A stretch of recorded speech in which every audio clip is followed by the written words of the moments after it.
quite the interesting location, but one that I've picked intentionally, because today we're going to talk about VTubers in the wild. You see, the VTuber fan relationship is very complicated by nature. If you go to a forum, you're able to make a post anonymously. People often compare being VTubers to being on the internet anonymously, but it's really not that simple. You see, a VTuber has 2 degrees of separation, but it's not quite the same as being anonymous. Because if you're anonymous, then whatever you post is basically by somebody that you're probably never going to hear from again. Anybody could have posted it, and anybody can take credit for being the poster. But that's not the case when you're a VTuber. You see, you create a alternate personality and become that. So any fame, any infamy goes to that personality and not to the person behind the avatar. Similar, but that 2 degrees of separation are very, very important. So keep that in mind. You see, it's a detachment from reality. And on the part of the VTuber, it is a form of self-dehumanization. Now, when I say that, it sounds really bad, but stick with me. I'm going somewhere with this.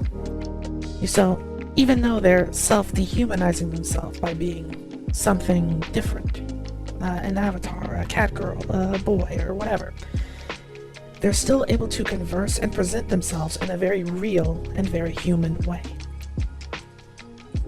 Now, the problem comes when they don't strike a proper balance.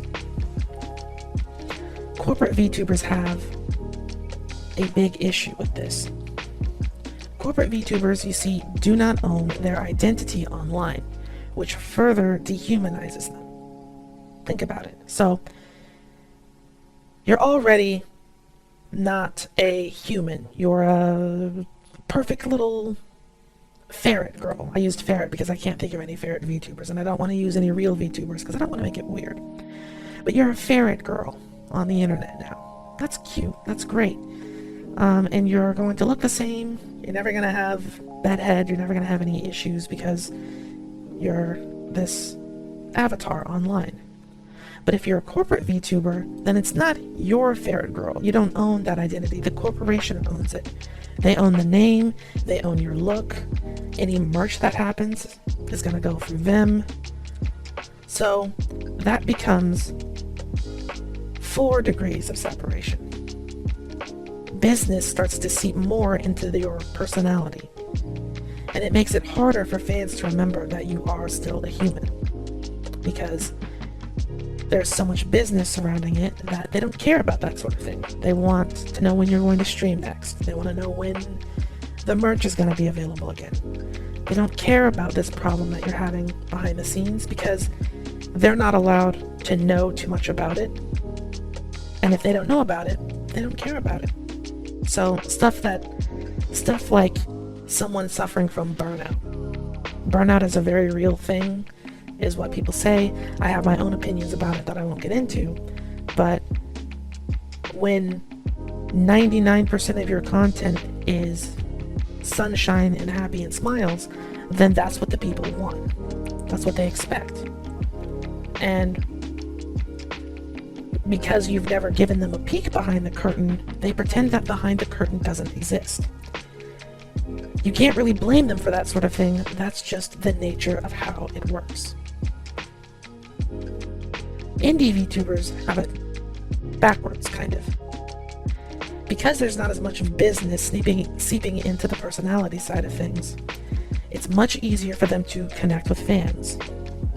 They're allowed to see more of behind the curtain.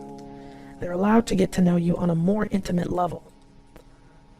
But this becomes a problem because this allows your fans to feel like they have a personal stake in the VTuber's life. More so than they might actually. Stuff like asking personal information. They're seeing it as more of a real friendship that they would have with any other friend or a neighbor, perhaps. So they think that it's okay to talk to you about things that they would with their neighbor or a real-life friend. That's because the line wasn't drawn clearly And that's where a lot of VTubers will have problems. It's by not drawing a clear line. Before we talk about whether or not this problem can be solved and how you might go about doing it, let's first talk about prevention. Because it's unfortunately become too easy to just blame a fandom for getting too involved and digging too deep into a VTuber's personal life. When if you look into things that lead up to certain events, you would find that the VTuber set themselves up for disaster very early on and didn't catch it until it was too late. Now, I feel a little bit qualified talking about this topic, not just because I am a VTuber, but because I watch a lot of other VTubers that are both corporate and indie. And I've been paying attention to a lot of common things both sides have been encountering, and then comparing the indie side to the corporate side to get a better understanding as to why things are different and how they're different. You see, it starts with a VTuber that can understand their own comfort levels. Stuff like face reveals, hand cam streams, the things that they like to eat, the times of day that they like to eat and what they like to eat during them. Stuff like that. Certain things will definitely creep a VTuber out, and that's like way too much information. No. Other people are more lenient with sharing that sort of thing. A favorite drink, a favorite food order at a restaurant. Pretty common stuff that you'll hear people talking about. Here recently, though, there was a trend of people being pressured to do face reveals because one or two other prominent streamers had done so first. Absolutely never should a VTuber feel pressured into doing something that they were uncomfortable with doing in the first place. That is them breaching their own levels of comfort and crossing their own line. And if you do it once, people are going to think that you're willing to do it again. And they're starting to think that it's okay to push you into doing things that you're not into doing. And that never ends well. Let's run through an example.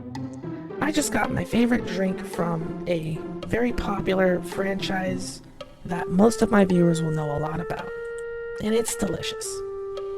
I got my Oreo Coffee Cafe McDouble here, and I love it. Oh, what's that? You like to get the order right above that one? Oh, unfortunately they don't serve that at mine. But I know all of the newer ones still have it. So it's cool that you're still able to get it, but I can't get that where I live. Now, obviously, an interaction like that isn't such a big deal. The only meaningful piece of information that anyone can get out of that is that the place that I went to order my drink is relatively new compared to older places, because I said that I couldn't get a particular drink that older establishments still had. But you can kind of see how quickly that this can get creepy and almost stalkerish.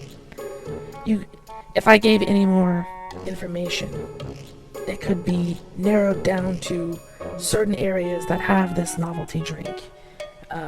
If I said something like, oh, it's only right up the street from me, then anybody who's able to get something that is signature will know that I live in close proximity to it. The more specialized it gets, the more easy it is to pinpoint my exact location. And I don't want you to know my exact location. Most VTubers don't.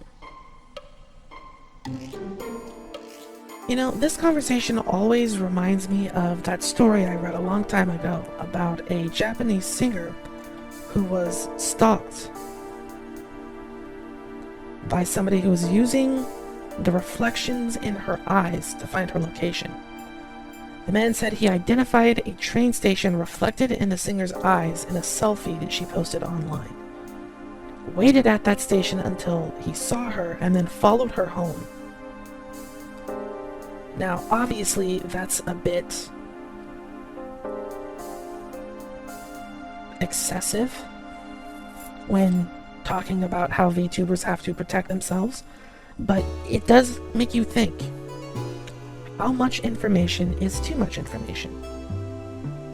And yes, I know that just because a fan finds out something about their favorite VTuber doesn't exactly mean that they have to do anything with that information. But there is a point where somebody is so unbelievably careless and so open online about what they're doing and where they're doing it at, that if something does happen, it becomes incredibly difficult to purely point the blame at the perpetrator. If you take all of your cash out of the bank and leave it on a public park, you're as at fault as the person who stole the money. It's not going to get you arrested, but maybe it should. Now, I don't want to get accused of victim blaming or anything. I'm just saying that for those of us who are actually interested in protecting ourselves, this is the stuff that we have to think about. Now, what about you as a fan? There unfortunately isn't a whole lot that you can do as a fan to keep the situation out of creepy territory. After all, there are a whole lot of people that make up the entity known as chat or the fandom, and you can only do your part. Young people from all over the globe are joining up to fight for the future. I'm doing my part. I'm doing my part. I'm doing my part. I'm doing my part too. They're doing their part. Are you? But you should still do your part. And one of the biggest steps that you can do is, before you ask a VTuber anything, ask yourself if it's something that you would answer very, very loudly on the side of a street. 9 times out of 10, the answer is going to be yes. Hopefully.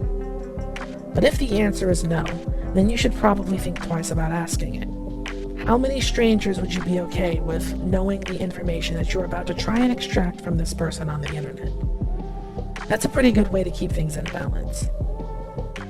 But let's say that the situation has already gone past that point. Maybe you're following somebody who's already divulged a little bit too much, and fans are starting to get stalker-like. What do you do? Well, for one, you can try and encourage them to not divulge any more information unless they're absolutely comfortable with doing so. Even if you're one voice out of a sea of people who are like asking for more. After all, peer pressure can still be felt even by an anime character. And if that fails to work, then try reaching out to some of the other people who are watching alongside you. A lot of people in chat often think that the purpose of the chat is only for a bunch of random individuals to simultaneously reach out to the streamer or the YouTuber, or comments to reach out to the YouTuber. That's not so.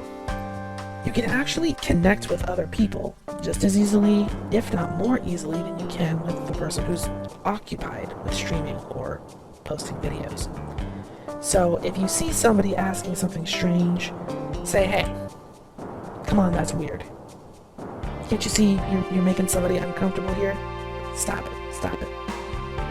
That can very quickly shift a conversation from peer pressure into, hey, why are you being so creepy?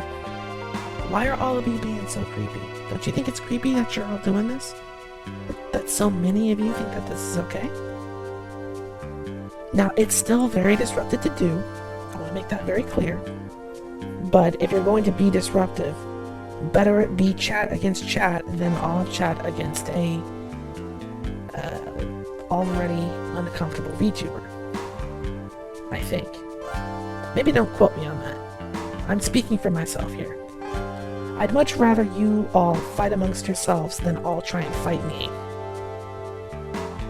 I'm already outnumbered.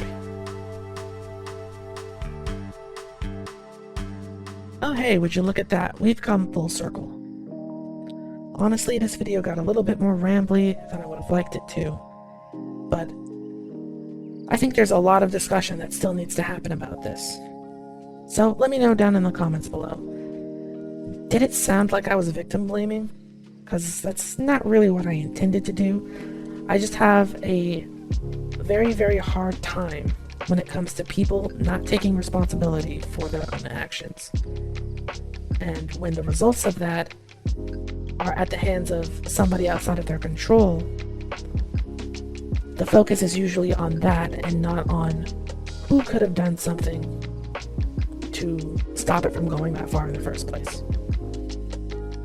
Everybody needs to be responsible. And while yes, there are fans who are a little bit overzealous, a bit possessive, there are also VTubers who are overly irresponsible, and I feel like that needs to be called out just as much. But let me know what you think down in the comments below. As always, thank you so much for watching, and I will see you all in another video.